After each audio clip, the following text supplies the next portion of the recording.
أعوذ بالله من الشيطان الرجيم بسم الله الرحمن الرحيم إن الحمد لله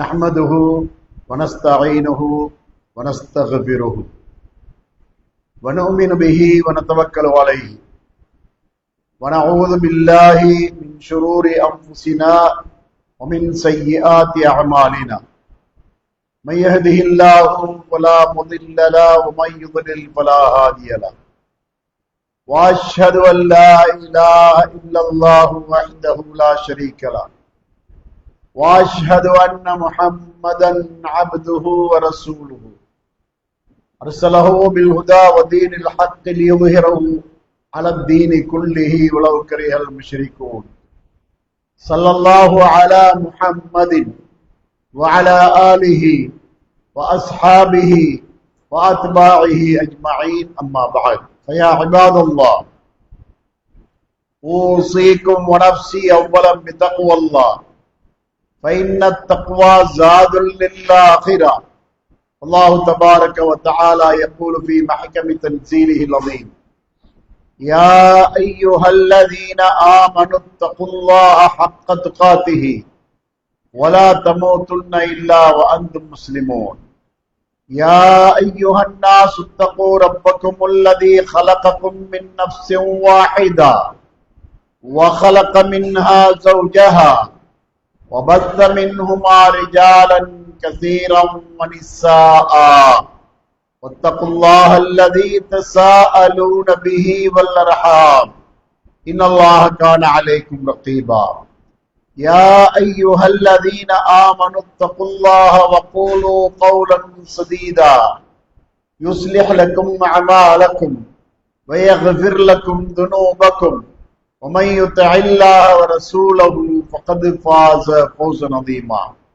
فإن أصدق الحديث كتاب الله وخير الهدي هدي محمد صلى الله عليه وسلم وشر الأمور محدثاتها وكل محدثة بدعة وكل بدعة ضلالة وكل ضلالة في النار. புகழனைத்தும் உலகனைத்தையும் படைத்தாளுகின்ற வல்ல அல்லாஹ் ஒருவனுக்கே ஆகும். சத்திய வழிகாட்டுவதற்காக அனுப்பப்பட்ட சத்திய தூதர் முஹம்மது ரசூலுல்லாஹி ஸல்லல்லாஹு அலைஹி வஸல்லம் அவர்கள் மீதும் அவர்களது குடும்பத்தினர் தோழர்கள் அனைவர் மீதும் ஸலவாத்தும் ஸலாமும் உண்டாவதாக. புனித ஜும்மா கடமையை நிறைவு செய்வதற்காக இங்கு சமூகம் அளித்திருக்கோம்.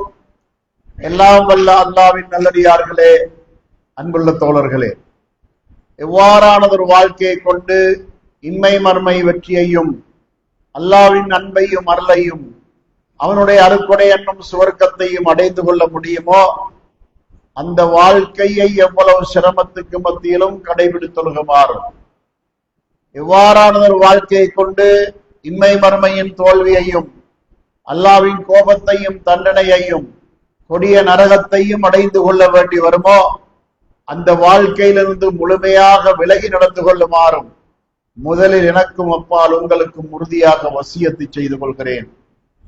அல்லாஹ்வுடைய நல்லடியார்களே, அன்புள்ள தோழர்களே, அல்லாஹு தஆலா மாதங்களின் எண்ணிக்கை 12 என்பதை 9வது அத்தியாயத்தின் 36வது வசனத்திலே சொல்லி காட்டுகிறார். அப்படியான மாதங்களுள் ஒன்றுதான் நமக்கு முன்னால் வரவிருக்கின்ற ரமலான் மாதம். இந்த ரமலான் மாதம் என்பது அல்லாஹ்விடமிருந்து நமக்கு கிடைக்கப்பட்டிருக்கின்ற மாபெரும் அருட்கொடையான ஒரு மாதம். இந்த மாதத்துக்கு தனிப்பெரும் சிறப்புகள் இருக்கின்றன. இந்த மாதத்துக்குரிய முதலாவது சிறப்பு என்னவென்று சொன்னால், அல்லாஹு தஆலா மறுமை நாளில் நோன்பாளிகளுக்கென்று தனியான ஒரு சுவர்க்கத்தை வைத்திருக்கின்றார். அந்த சுவர்க்கத்துக்கு பேர் ரையான். நோன்பாளிகள் மட்டும்தான் அந்த வாசல் வழியாக நுழைய முடியும். அது ஒரு சிறப்பு. அடுத்த சிறப்பு என்னவென்று சொன்னால், அல்லாஹு தஆலா நோன்பு நோற்ற நோன்பாளிகளை நோக்கி என்ன சொல்கிறான் என்று சொன்னால், நபி ஸல்லல்லாஹு அலைஹி வஸல்லம் அவர்கள் சொல்கிறார்கள், ஒவ்வொரு நற்செயலுக்கும் ஒரு நன்மை முதல் 700 மடங்கு நன்மை வரைக்கும் அல்லாஹ் நன்மைகளை கொடுக்கிறான். அந்த நன்மையை அவன் செய்த தக்வாவுடைய அந்த அமைப்புக்கு ஏற்றளவுக்கு எந்த அளவுக்கு தூய்மையாக அந்த அமல்களை செய்கிறாரோ அந்த தூய்மைக்கு ஏற்றளவுக்கு ஒரு நன்மை 70ஆக பெருக்கி 70 700 வரைக்கும் அல்லாஹ் தஆலா பெருக்குகிறான்.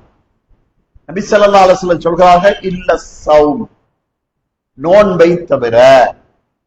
அல்லாஹ் சொல்கிறான், ஃபஇன்னஹு லீ, அந்த நோன்பு என்பது எனக்காக என்னுடைய அடியார்கள் நோற்ற நோன்பு. அந்த நோன்புக்கு நான் கொடுக்கின்ற கூலியை இப்போது நான் சொல்ல மாட்டேன், மறுமை நாளில் நான் விரும்புகின்ற அளவுக்கு அதிகமாக கொடுப்பேன். அதுக்கு அளவே கிடையாது.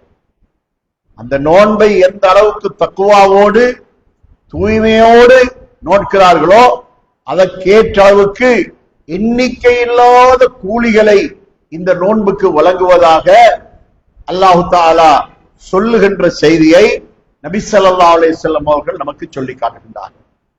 அது மட்டுமல்ல, இந்த நோன்பிலே ஒரு இரவு இருக்கின்றது, அதுதான் லைலத்துல் கத்ர். அது அல்லாஹ்வினால் படைக்கப்பட்ட நாட்களிலேயே மிகச் சிறப்பான நாள்.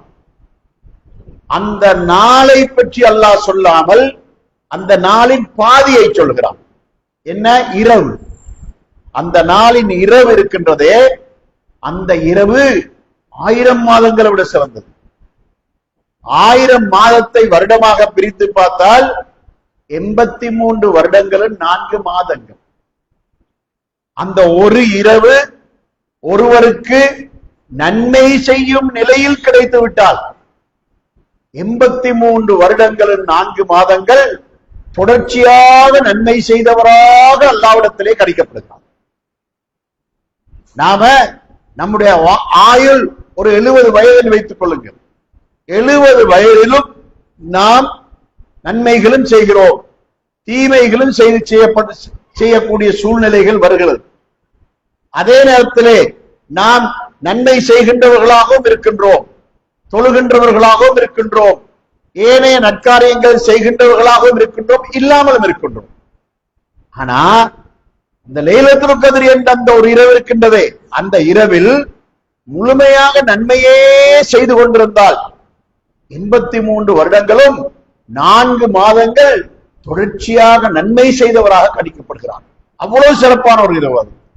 அப்படியான ஒரு பாக்கியத்தை இந்த ரமலானிலே அல்லாஹ் தஆலா வைத்திருக்கின்றார். அதனால் தான் அல்லாஹ் தஆலா நாம் ஓதுகின்ற இந்த திருமறை குர்ஆனை இறக்குவதற்கு இந்த மாதத்தை தெரிவு செய்திருக்கின்றார். அந்த ரமலான் மாதத்தை தெரிவு செய்திருக்கின்றார். அந்த ரமலான் மாதத்திலும் இப்போது சொல்லப்பட்ட சிறப்பு மிக்க இரவாகிய லைலத்துல் கத்ர் என்ற இரவில் தான் அதனை அல்லாஹ் தஆலா இறக்கி இருக்கின்றார். இத்தகைய சிறப்புகள் எல்லாம் பொதிந்த ஒரு மாதமாகத்தான் இந்த ரமலான் மாதம் இருக்கின்றது. அதனால் இந்த ரமலான் மாதம் வருவதற்கு முன்னதாகவே இந்த ரமலான் மாதத்தை முழுமையாகவே உச்சகட்டமான நன்மைகளை அடைந்து கொள்வதற்காக நம்மை நாம் தயார்படுத்திக் கொள்ள வேண்டும்.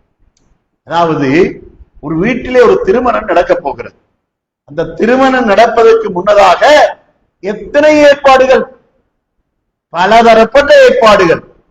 அந்த திருமணத்துடைய தகுதிக்கேற்ற அளவுக்கு 2 மாதங்களுக்கு முன்னால, 1 மாதங்களுக்கு முன்னால அல்லது 2 வாரங்களுக்கு முன்னால் இருந்து அதற்கான தயார் நிலைகளை ஏற்பாடு செய்து கொண்டே இருப்பார்கள். நடக்க போற திருமணம் 1 மணி நேரம் அல்லது அரை மணி நேரம் தான் அவ்வளவு திருமணம், அவ்வளவுதான். ஆனா அந்த குறிப்பிட்ட அந்த திருமணம் நடைபெறுகின்ற அந்த நிகழ்ச்சிக்காக 1 மாதம் 2 மாதத்துக்கு முன்னால் வந்து அந்த வீட்டில் தயார் செய்யப்படுகின்றது. இதே மாதிரியாக நாம் நோக்கக்கூடிய நோன்பு இருக்கின்றதே, இந்த ரமலான் மாதம் என்ற இந்த நோன்பை நோப்பதற்கு முன்னதாக அதற்கென்று நாம் நம்மை தயார்படுத்திக் கொள்ள வேண்டும். ஆயிஷா நாயகி ஒரு அழகான செய்தியை நமக்கு சொல்கிறார்கள். அதாவது நபி ஸல்லல்லாஹு அலைஹி வஸல்லம் அவர்கள் ரமலான் வருவதற்கு முன்னதாகவே ஷாபான் மாதத்திலேயே ரமலானுக்கு என்று தயாராகி விடுவார்கள். அந்த தயார் நிலையை எப்படி செய்வார்கள் தெரியுமா? அவர்கள் நோட்கின்ற நோன்புகள், சுன்னத்தான நோன்புகளை ஏனைய மாதங்களை விட அதிகம் நோட்பார்கள். நபிகளார் ஸல்லல்லாஹு அலைஹி வஸல்லம் அவர்கள் நமக்கு காட்டி தந்திருக்கின்ற சுன்னத்தான நோன்பு என்ன? திங்கட்கிழமை வியாழக்கிழமை நாளையிலே நோன்பு நோட்பது. இது நபி அவர்களுடைய சுன்னா. அடுத்ததாக பிறை 13, 14, 15 தினங்கள்ல நோன்பு நோட்பது. இது நபி அவர்களுடைய சுன்னா. ஆனா இந்த ஷாபான் மாதத்தில் இதை இன்னும் அதிகமாக நோட்பார்கள். உதாரணத்துக்கு திங்கள் நோற்றார்கள் வைத்துக் கொள்ளுங்கள், செவ்வாயின் நோட்பார்கள். அல்லது வியாழன் நோட்பதாக வைத்துக் கொள்ளுங்கள், புதனும் வியாழனும் நோட்பார்கள். இப்படி அதிகமாக ஷாபான் மாதத்திலே நபி ஸல்லல்லாஹு அலைஹி வஸல்லம் அவர்கள் சுன்னத்தான நோன்பு நோற்றது எதற்காக? ரமலானுக்கென்று தம்மை தயார்படுத்திக் கொண்டார்கள் என்பதை ஆயிஷா நாயகி நமக்கு அறிவிக்கக்கூடிய ஹதீசுகளை புகாரி, முஸ்லிம் போன்ற கிரந்தங்களிலே நாம் காணக்கூடியதாக இருக்கின்றது. சகோதரர்களே, அதனால் ரமலான் வருவதற்கு முன்னதாகவே நாம் ரமலானுக்கென்று நாம் நம்மை தயார்படுத்திக் கொள்ள வேண்டும். இந்த ரமலான் மாதம் எத்தகைய சிறப்புமிக்க மாதம் என்று சொன்னால், அல்லாஹ்விடத்திலே நாம் கேட்கின்ற பாவ மன்னிப்புகளை அல்லாஹ் மிக ஆர்வத்தோடும் அவசரமாகவும் அவன் விருப்பத்தோடும் அதை ஏற்றுக்கொள்வதற்கு தயாராக இருந்து கொண்டிருக்கின்றான். அதனால் ரமலான் மாதம் வருவதற்கு முன்னதாகவே நாம் அல்லாஹ்விடத்திலே பாவ மன்னிப்பு தேடி ரமலானுக்கென்று நாம் நம்மை தயார்படுத்திக் கொள்ள வேண்டியவர்களாக இருக்கின்றோம். இந்த ரமலான் மாதம் வந்துவிட்டால் இந்த ரமலான் மாதத்திலே நாம் செய்யக்கூடிய அமல்கள்ல நமக்கு அல்லாஹ் தஆலா மிக அதிகமான வாய்ப்புகளை இந்த ரமலானிலே தந்திருக்கின்றான். என்ன? நம்முடைய நேர சூழ்ச்சி, டைம் டேபிள் என்ன? காலை உணவு, பகல் உணவு, இடையிலே தேநீர், இப்படியெல்லாம் நாம் பகல் நேரங்களை நாம் அதிகமாக உண்ணுவதிலும் பருகுவதிலும் ஈடுபடுத்திக் கொள்கிறோம். ஆனா ரமலான் வந்து விட்டாலோ அதிகாலையிலே சாறு செய்து விட்டால் மாலையிலே மாறும் வரைக்கும் எதுவும் உண்ணவும் மாட்டோம், குடிக்கவும் மாட்டோம். அந்த நேரங்கள் எல்லாம் நமக்கு இபாதத்துக்காக கிடைக்கக்கூடிய மேலதிக நேரங்களாக இருக்கின்றன. அதனால நாம் இந்த ரமலான்ல என்ன செய்யலாம்? நம்முடைய திட்டங்களை எப்படி வகுத்துக் கொள்ளலாம்? பகல் நேரங்களிலே வேலைகள் இல்லாமல் வீட்டிலே இருப்போம் என்று சொன்னா, நாம் காலையில ஃபஜ்ர் தொழுகைக்கு பின்னால நாம் கொஞ்சம் ஓய்வெடுத்து விட்டு ஒரு 10 மணி, 10:30, 11 மணிக்கு முன்னதாகவே பள்ளிவாசலை நோக்கி வந்து விடலாம். வந்து நாம் குர்ஆனை கொஞ்சம் ஓதிக்கொண்டே இருக்கலாம். லுஹருடைய வக்து வரைக்கும் குர்ஆனை ஓதிக்கொண்டிருக்கலாம். லுஹர் தொழுது விட்டதுக்கு பின்னால பகலுணவு என்பதில்லை, நமக்கு வேலை விட்டு இல்லை என்று சொன்னா தொழுகைக்கு பின்னாலும் கொஞ்சம் குர்ஆனை ஓதிக்கொண்டிருக்கலாம். இப்படி அந்த ரமலான் முழுவதையும் குர்ஆனை அதிகம் ஓதுவதற்கு நாம் பயன்படுத்திக் கொள்வோம். அதிலும் கூட இந்த குர்ஆனை ஓதுவதற்கென்று பள்ளிவாசலையே நாட வேண்டிய அவசியமும் கிடையாது. காரணம் என்னவென்றால், நாம் நமது வீடுகளிலே குர்ஆனை ஓதும் போது வீட்டுக்கு பரக்கத் இருக்கின்றது. ஏனென்றால் எந்த இடத்தில் குர்ஆன் ஓதப்படுகின்றதோ அந்த இடத்திலே மலாய்க்காமார்கள் வந்து குழுமி விடுவார்கள்.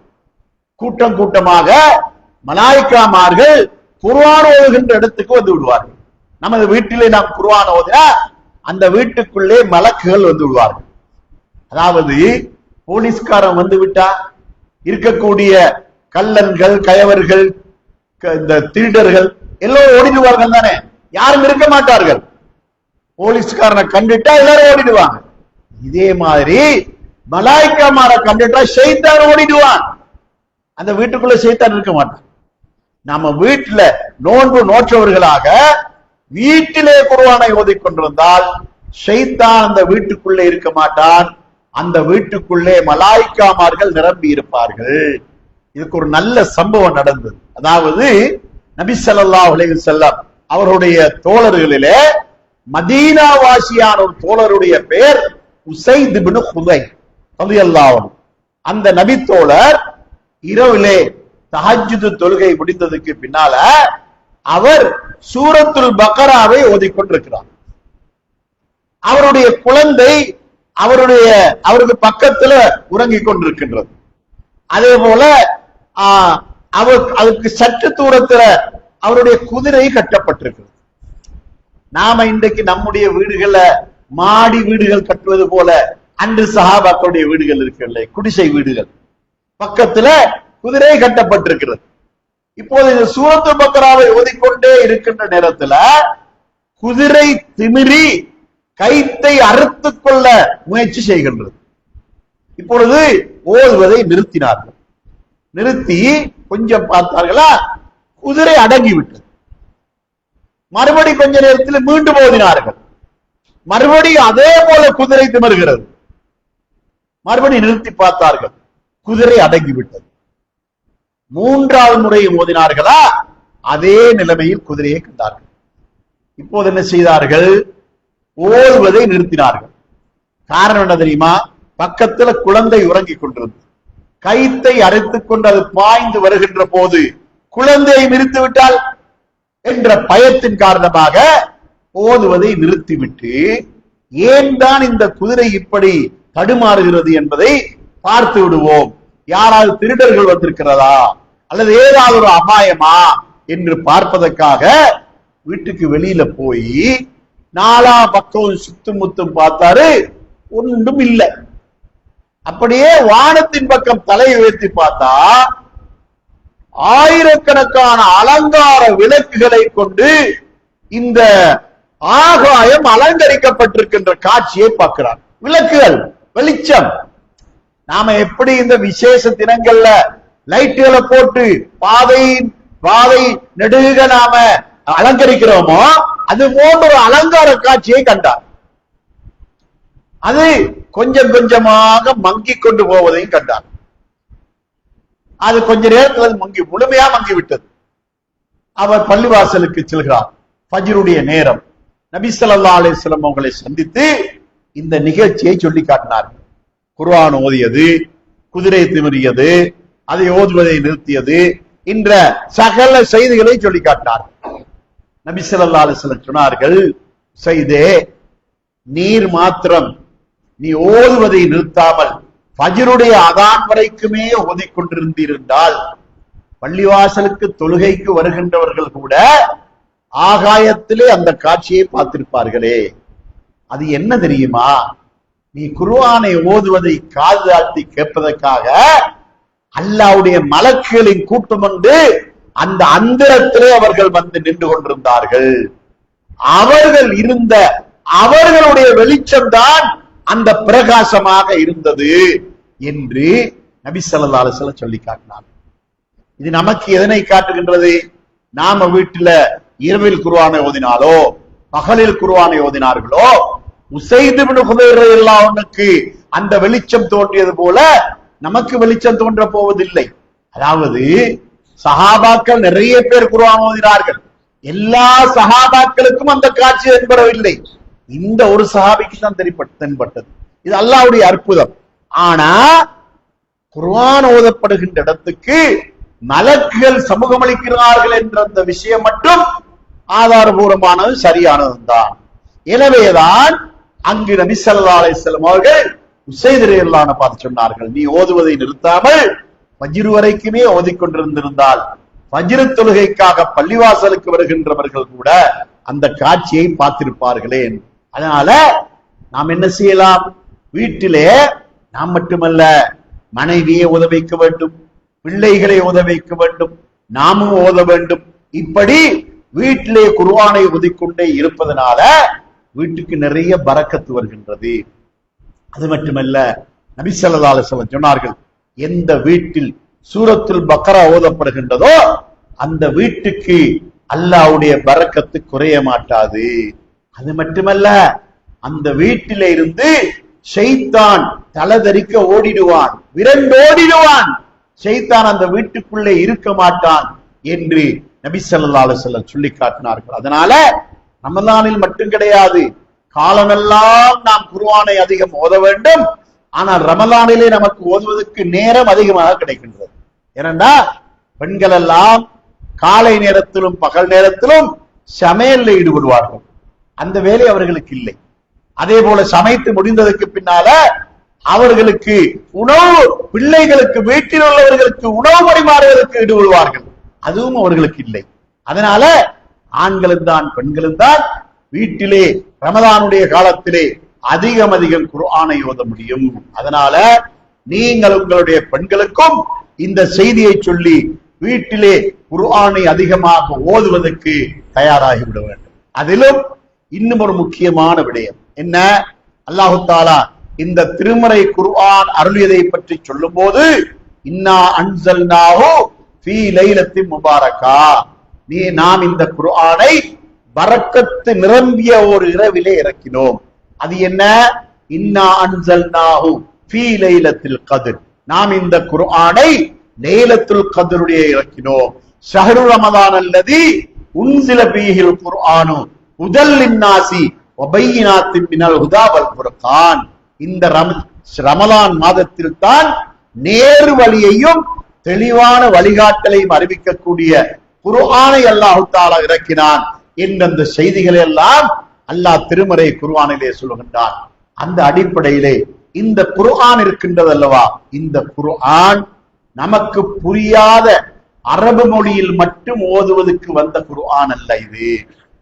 இந்த குர்ஆனை நாம் மொழிபெயர்ப்பை கண்டிப்பாக வாசிக்க வேண்டும். சகோதரர்களே, இன்னைக்கு நமது சமூகம், குறிப்பாக வாலிபர்கள், வாட்ஸ்அப், பேஸ்புக் பார்க்காத வாலிபர்களே இல்லை, பார்க்காத மக்களே இல்லை. வாலிபர் மட்டும் கிடையாது, சகல மக்களும், வாலிபர்கள், வயோதிபர்கள் எல்லோரும் இவைகளை பார்வையிடக்கூடியவர்களாக இருக்கின்றார்கள்.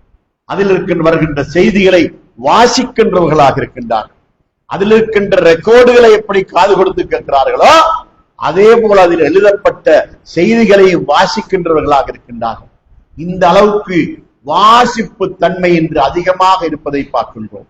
அதாவது புத்தகங்களை வாசிப்பதை விட வாட்ஸ்அப், பேஸ்புக்கிலே உள்ளவர்களை வாசிப்பது என்று அதிகமாக இருப்பதை நாம் பார்க்கின்றோம். நான் எதற்காக இதை சொல்லுகிறேன் தெரியுமா, இந்த குர்ஆன் இருக்கின்றதே இது நமக்கு புரியாத மொழியில் ஓதுவதற்கென்று அருளப்பட்டது அல்ல. இந்த குர்ஆன், இந்த குர்ஆனிலே என்னென்ன விஷயங்கள் அடங்கி இருக்கின்றன என்பவைகளை எல்லாம் நாம் வாசித்து படிப்பது நம் மீது கடமை. இதனை நம்மில் எத்தனை பேர் செய்கிறோம்? நம்முடைய மனச்சாட்சியை தொட்டு நாம் கேட்டு பார்க்க வேண்டும். அல்லாஹு தஆலா திருமறை குர்ஆன் 8வது அத்தியாயத்தின் 2வது வசனத்திலே அல்லாஹ் சொல்லி காட்டுகின்றான், இன்னமல் முஃமினூன அல்லதீன இதா ذுக்கிரல்லாஹு வஜிலத் குலூபுஹும் வ இதா துலியத் அலைஹிம் ஆயாத்துஹு ஸாதத்துஹும் ஈமானா. மூமின்கள் எத்தகையவர்கள் என்றால், அந்த மூமின்களுக்கு முன்னால் அல்லாஹ்வை பற்றி சொல்லப்பட்டால் அச்சத்தினால் அவர்களுடைய உள்ளங்கள் நடுங்கிவிடும். அவர்களுக்கு முன்னால் அல்லாஹ்வுடைய திருமறையின் வசனங்கள் ஓதி காண்பிக்கப்பட்டால் அவர்களுடைய ஈமான் அதிகரிக்கும் என்பதாக அல்லாஹ் சொல்லி காட்டுகிறான். சகோதரர்களே, இந்த வசனத்தை அல்லாஹ் யாருக்கு இறக்கினான்? அரபு மொழி பேசுகின்ற மக்களுக்கு தான் இறக்கினான். அந்த அரபு மொழி பேசுகின்ற அந்த மக்கள் இருந்தார்களே, அவர்களுக்கு முன்னால் இந்த வசனம் ஏன் சொல்லப்பட்டது தெரியுமா? குர்ஆனிலே அல்லாஹ்வை பற்றி சொல்லப்படுகின்ற வசனங்கள் வருகின்ற போது அதை கேட்டு அஞ்சி நடுங்குவார்கள் சஹாபாக்கள். ஏன்? அது சஹாபாக்களுடைய மொழி, அவர்களுக்கு விளங்குகின்ற மொழி. நான் இப்பொழுது தமிழிலே பேசும்போது எப்படி என்னுடைய பேச்சு உங்களுக்கு விளங்குகிறதோ அதே போல அல் குர்ஆனை ஓதுகின்ற போது அதனுடைய ஒவ்வொரு சொல்லும் அந்த சஹாபாக்களுக்கு விளங்கியது. அல்லாஹ்வை பற்றி சொல்லப்படுகின்ற வசனங்கள் ஓதப்படும் போது அச்சத்தினால் நடுங்குவார்கள், அழுவார்கள். நபி ஸல்லல்லாஹு அலைஹி வஸல்லம் தொழுகையிலே குர்ஆனை ஓதும் போது அவர்களும் அழுவார்கள். பின்னால் அதை காது கொடுத்து கேட்டுக் கொண்டிருக்கின்ற சஹாபாக்களும் அழுவார்கள். அல்லாஹ்வை பற்றி அச்சத்தினால் அவர்கள் அழக்கூடியவர்களாக இருந்தார்கள். அச்சத்தோடு அந்த தொழுகையை தொழுகின்றவர்களாக இருந்தார்கள். ஏன்?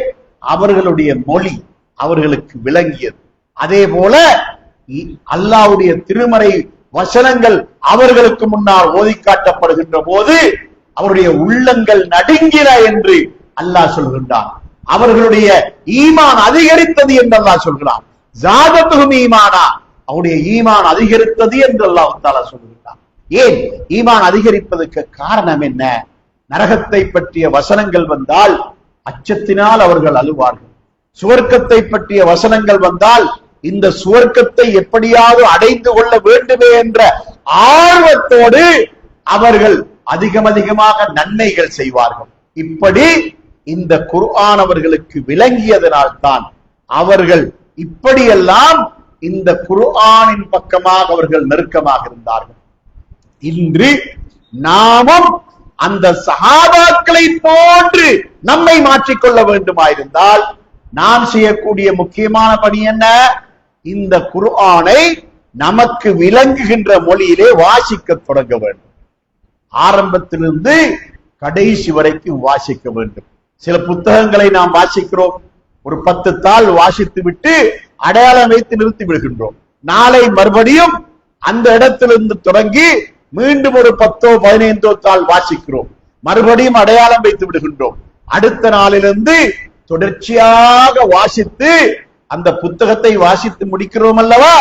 இதே போல இந்த திருமறை குர்ஆனையும் சூரத்துல் ஃபாத்திஹா முதலாவது சூரா அதிலிருந்து தொடங்கி சூரத்துல் பக்ராவிலிருந்து தொடங்கி வாசிக்க தொடங்க வேண்டும், வாசித்து முடிக்க வேண்டும். சகோதரர்களே, அதாவது உங்களுக்கு ஒரு ஆச்சரியமான செய்தியை நான் சொல்ல விரும்புகின்றேன். அதாவது நான் ஒரு இடத்திலே ஒரு திருமறை குர்ஆனை ஒவ்வொருவரும் வாசித்து கட்டாயம் விளங்கி ஆக வேண்டும் என்ற ஒரு செய்தியை ஒரு பயானிலே நான் சொன்னபோது, அந்த பயான் முடிந்து நான் வெளியே வந்ததற்கு பின்னால் ஒரு சகோதரர் என்னிடத்தில் வந்து சொன்னார், நீங்கள் கடந்த 15 வருடங்களுக்கு முன்னால் வேறு வேளையிலே ஒரு இடத்திலே இதே தலைப்பிலே நீங்கள் உரையாற்றினீர்கள். நான் அன்று முதல் இந்த குர்ஆனை வாசிக்க தொடங்கினேன். இப்போது 26வது முறை வாசித்துக் கொண்டிருக்கிறேன். அல்ஹம்துலில்லாஹ். எனக்கு ஏற்பட்ட சந்தோஷத்துக்கு அளவே கிடையாது.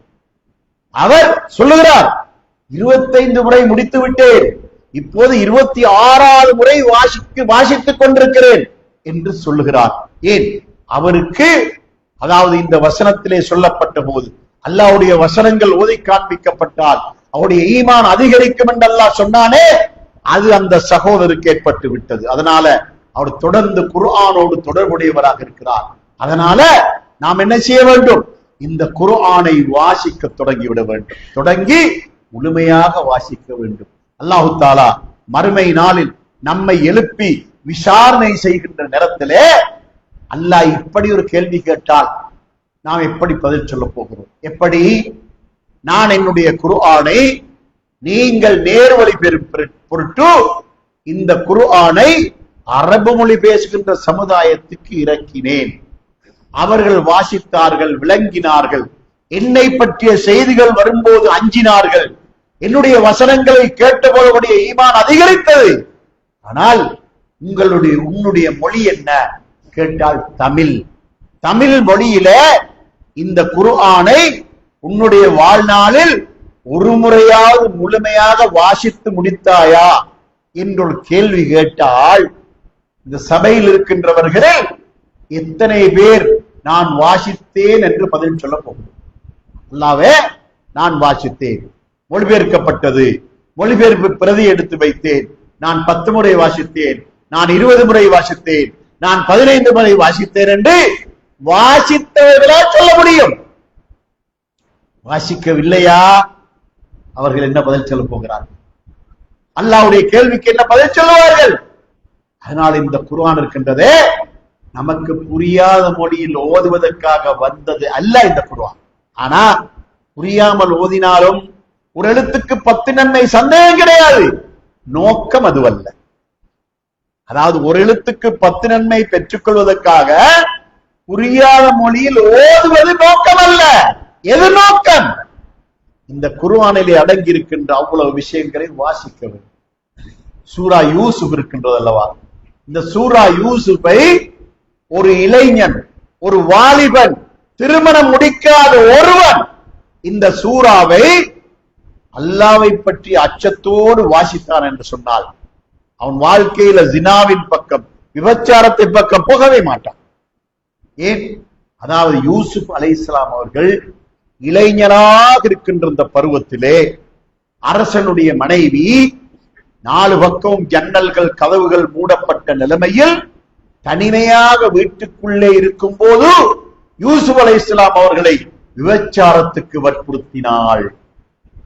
அவர்கள் சொன்ன பதில் என்ன? காலம் ஆலல்லாஹ், அல்லாஹ் என்னை பாதுகாக்க வேண்டும், நான் என்னுடைய படைத்த இறைவனுக்கு மாறு செய்யவும் மாட்டேன், என்னுடைய எஜமானனுக்கு துரோகம் செய்யவும் மாட்டேன் என்று அவர் சொன்னார். இந்த சூறாவை ஒரு வாலிபன் வாசித்ததாக வைத்துக் கொள்ளுங்கள், திருமணம் முடிக்காத ஒருவர் வாசித்ததாக வைத்துக் கொள்ளுங்கள். யூசுப் அலைஹிஸ்ஸலாத்துக்கு ஏற்பட்டது போன்ற ஒரு சந்தர்ப்பம் அவனுக்கு ஏற்பட்டாலும் கூட அவன் அல்லாஹ்வை அஞ்சி நடந்து கொள்வான். அதனால் இந்த முழு குர்ஆனும் நமக்கு நேர்மையான ஒரு வழியை காட்டக்கூடிய ஒரு வழிகாட்டியாக இருந்து கொண்டிருக்கின்றது. அதன் அடிப்படையிலே சகோதரர்களே, இந்த ரமலானை ஒரு வாய்ப்பாக பயன்படுத்தி நாம் குர்ஆனுடைய மொழிபெயர்ப்பை வாசிப்பதற்கு தயாராகவும், வீட்டிலே தாயும் வாசிக்க வேண்டும், தந்தையும் வாசிக்க வேண்டும், பிள்ளைகள் ஒவ்வொருவரும் வாசிக்க வேண்டும். ஆளுக்கு ஒரு மொபைல் எப்படி இருக்கின்றதோ அதே போல ஆளுக்கு ஒரு குர்ஆன் மொழிபெயர்ப்பு இருக்க வேண்டும் என்பதை கவனத்தில் கொள்ள வேண்டும். ரமலானை நன்மைகளை கொண்டு நாம் பயன்படுத்த நம்மை நாம் தயார்படுத்திக் கொள்ள வேண்டும்.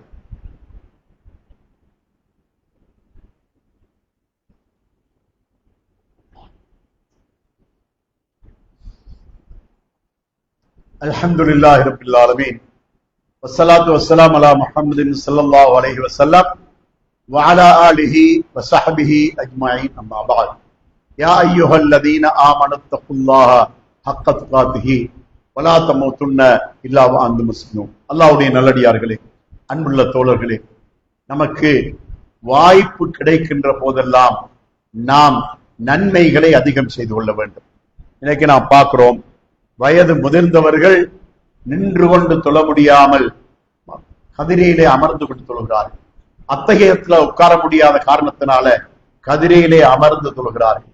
அவர்களுடைய வாலிபத்திலும் அவர்கள் நல்ல முறையிலே அமல் செய்திருந்தால், அவருடைய வயோதிபத்திலே இந்த நிலைமையிலே அவர்கள் தொழும்போது அவர்களுடைய தொழுகையில் எந்த குறைபாடும் இல்லை. ஆனால் வாலிபத்தை வீணாக கழித்துவிட்டு வயோதிபத்திலே இது போன்ற நிலைமைக்கு வரும்போது அவர்களுக்கு தங்களுடைய வாலிபத்தை நினைத்து கண்டிப்பாக துக்கம் வரும். ஏன், என்னுடைய வாலிப காலத்திலே நான் பொடுபோக்காக இருந்து விட்டேனே, தொழுகையிலே கவனக்குறைவாக இருந்து விட்டேனே, தொழாதவனாக இருந்து விட்டேனே என்றெல்லாம் கவலை வருவதற்கு வாய்ப்பு இருக்கின்றது.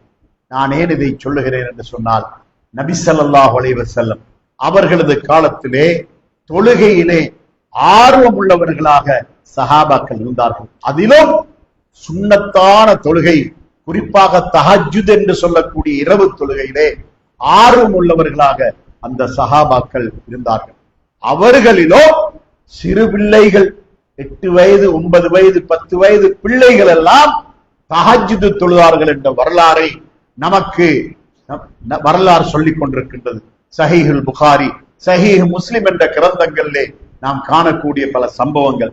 அதில் ஒரு சம்பவம் தான், அதாவது நபி ஸல்லல்லாஹு அலைஹி வஸல்லம் உடைய சாச்சாவுடைய மகன் அப்துல்லா, அதாவது அப்பாஸ் ரலியல்லாஹுடைய மகன் அப்துல்லா இப்னு அப்பாஸ் ரலியல்லாஹு அவர்கள், அவருடைய வயது 9 கூட இருக்கவில்லை. அந்த பருவத்திலே அவர்களுக்கு ஒரு ஆசை வருகிறது, நான் ஒரு நாளைக்கு நபி ஸல்லல்லாஹு அலைஹி வஸல்லம் அவர்களோடு சேர்ந்து இரவு தொழுகையிலே ஈடுபட வேண்டும் ஆசை வருகிறது.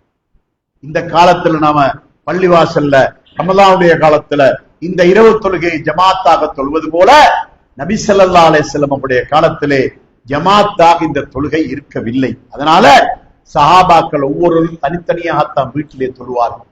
அந்த அமைப்பில நபி அவர்கள் வீட்டிலே தொழும் போது நபி அவர்களோடு சேர்ந்து தானும் தொழ வேண்டும் என்று அப்துல்லா இப்னு அப்பாஸ் ரலியல்லாஹு அவர்கள் ஆசைப்பட்டார்கள்.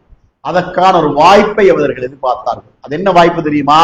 நபிகளாருடைய மனைவிகளில் ஒரு மனைவி மைமூனா ரலியல்லாஹு அன்ஹா, அவர்கள் அப்துல்லா இப்னு அப்பாஸ் ரலியல்லாஹுடைய சாட்சி, தாயுடைய கூட பிறந்த சகோதரி. அந்த சாட்சி வீட்டு முறை நபி அவர்களுக்கு வருகின்ற வரைக்கும் எதிர்பார்த்தார்கள். அந்த முறை வந்து விட்டது. அந்த நாள் இஷா தொழுகைக்கு பின்னால் அப்துல்லா இப்னு அப்பாஸ் ரலியல்லாஹு அன்ஹு சாட்சி வீட்டுக்கு போகிறார். நபி அவர்கள் அன்று அப்துல்லா இப்னு அப்பாஸ் ரலியல்லாஹு அன்ஹு அவர்களோடு உறங்குகிறார். வந்தவர் கியாமுல் லைல் துரத்தான் வந்திருக்கிறார்கள் நபி அவர்களுக்கு தெரியாது. சாட்சியிடத்தில் மகன் சொல்லவும் இல்லை. அவருடைய பாட்டில் அவர் உறங்கிவிட்டார். நபி அவர்கள் வழக்கம் போல தஹஜ்ஜுத் கிளம்புகின்ற நேரத்துல இந்த அப்துல்லா இப்னு அப்பாஸ் எழுந்து விட்டார். அவர் போய் ஒது செய்து கொண்டு வரும்போது நபி அவர்கள் தொழுகைக்கு தயாராய் தக்பீர் கட்டி விட்டார்கள். சூரத்துல் ஃபாத்திஹாவை தொடங்கி விட்டார்கள். அப்துல்லா இப்னு அப்பாஸ் எல்லாம் வந்து நபிகளாருடைய இடது பக்கம் நிற்கிறார். நின்றா ஒரே ஒரு இமாமோடு ஒரு மாமும் தொழுதால் வலது பக்கம் நிற்க வேண்டும் அல்லவா? நபி அவர்கள் தன்னுடைய வலது கையை முதுகுக்கு பின்னால போட்டு அவருடைய சட்டையை பொழித்து வலது பக்கம் வைத்துக் கொண்டார்கள். வைத்துக் கொண்டு சூரத்துல் ஃபாத்திஹாவுக்கு பின்னால் சூரத்துல் பக்ராவை தொடங்கி ஓதுகிறார். 100 வசனம் நெருங்குகிறது. இதோடு நபி அவர்கள் ருக்கூக்கு செல்வார்கள் நினைத்தார்கள். செல்லவில்லை, தொடர்ந்து ஓதினார். சூரத்துல் பக்ரா முடிய போகிறது. இப்போது ருக்கூக்கு செல்வார்கள் நினைத்தார்கள், இல்லை, தொடர்ந்து ஓதினார்கள். அடுத்த சூரா ஆல இம்ரான் சூரத்துல் பக்ரா 286 வசனம், ஆல இம்ரான் 200 வசனம், அதனை ஓதினார்கள். அந்த வசனம் சூரா முடிய போகிறது. இப்போது ருக்கூக்கு செல்வார்கள் நினைத்தார்கள், இல்லை, அதுக்கு அடுத்த சூரா மாயிதா 120 வசனம், அந்த சூறாவை ஓதினார்கள். ஓதி முடித்து அதற்கு பின்னால் ருக்கூக்கு சென்று நீண்ட ருக்கு செய்தார்கள். சுஜூதுக்கு சென்று நீண்ட சுஜூது செய்தார்கள். நிலைக்கு வந்தார்கள். சூரத்துல் ஃபாத்திஹாவுக்கு பின்னால 4வது அத்தியாயம் சூரத்துல் நிசா ஓதினார்கள். 176 வசனங்கள். அதை முடித்துவிட்டு அதற்கு பின்னால் சூரத்துல் அன்ஆம் 6வது அத்தியாயத்தை ஓதினார்கள். அதை தொடர்ந்து சூரத்துல் ஆராப் 7வது அத்தியாயத்தை ஓதினார்கள். இப்படி ஓதி அவர்கள் 2 ரக்காத்துகள்ல நபி ஸல்லல்லாஹு அலைஹி வஸல்லம் ஓதியது 8.25 ஜுஸு. இவ்வளவையும் ஓதி முடிக்கின்ற வரைக்கும் அந்த பாலகன் 9 வயது பிள்ளை நபி அவர்களோடு பொறுமையாகவும் ஆர்வமாகவும் ஆசையாகவும் தொழுதார்கள் என்ற வரலாற்றை நாம் பார்க்கிறோம். சகோதரர்களே, அதனால நாம் எல்லாம் ஐங்கால பரந்து தொழுகை தொழுவதை போல இரவு தொழுகை என்ற இந்த கியாமுல் லைலையும் கண்டிப்பாக தொழ வேண்டும். அதனால பெற்றோர்களுக்கு நான் ஒரு ஆலோசனை சொல்ல விரும்புகின்றேன். இங்கு ஆண்களே இருப்பதனால தந்தைமார்களுக்கு நான் ஒரு ஆலோசனை சொல்ல விரும்புகின்றேன். உங்களுடைய மனைவியோடு சேர்ந்து இதை நீங்கள் மஷூரா செய்யுங்கள், ஆலோசனை செய்யுங்கள். என்னவென்றால், உங்களுடைய பிள்ளைகள் படிக்கிறார்கள். அவர்கள் 8ஆம் 9ஆம் ஆண்டுக்கு பின்னால அவர்கள் கூடுதலாக டியூஷன் வகுப்புகளுக்கு எல்லாம் சென்று மாலை நேர வகுப்புகளுக்கு எல்லாம் சென்று படிக்க வேண்டி இருப்பதனால அவர்கள் இரவு நேரம் சென்று 11 மணி 12 மணி 1 மணி வரைக்கும் அவர்கள் விழித்திருந்து படிக்கிறார்கள். அந்த படிப்பால பயன் குறைவு. அந்த நேரத்தில் படிக்கும் போது இந்த சிந்தனையிலே மூளையிலே பதிவது குறைவு. நீங்கள் என்ன செய்ய வேண்டும் தெரியுமா? இரவு வளமையாக நீங்கள் எல்லோரும் சாப்பிட்டு விட்டு நித்திரைக்கு செல்லும் போது அந்த பிள்ளைகளை நித்திரைக்கு செல்ல விட வேண்டும், படிக்க விடக்கூடாது. அதிகாலையிலே 3 மணிக்கு 3:30க்கு பிள்ளை எழுப்பிவிட வேண்டும். எழுப்பிவிட்டு தந்தையும் பாப்பாவும் தஹஜ்ஜுத் தொழுகிறது, உம்மாவும் தஹஜ்ஜுத் தொழுகிறது, பிள்ளையையும் தொழ வைக்கிறது.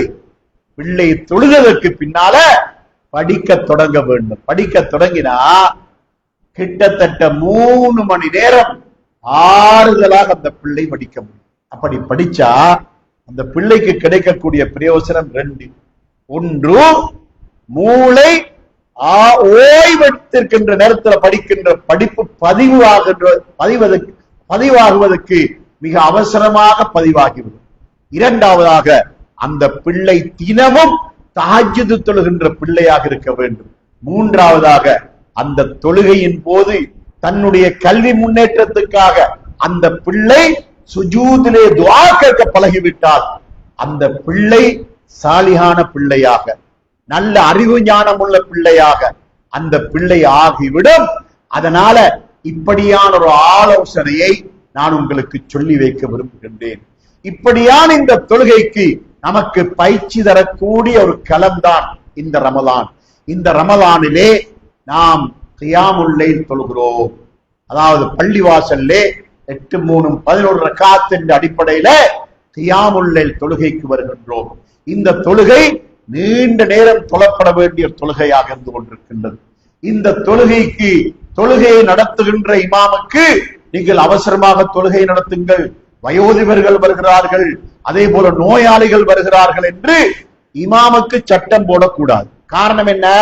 இந்த கியாமுல் லைல்ல நோயாளிகளோ வயோதிபர்களோ வந்து கலந்து சிரமப்பட வேண்டிய அவசியம் கிடையாது. அவர்கள் நோயாளிகளாக இருந்தால், வயோதிபர்களாக இருந்தால் தனிமையாக வீட்டிலே தொழுது கொள்ள முடியும். அவர்கள் பள்ளிவாசலுக்கு வந்து சிரமப்பட வேண்டியதில்லை.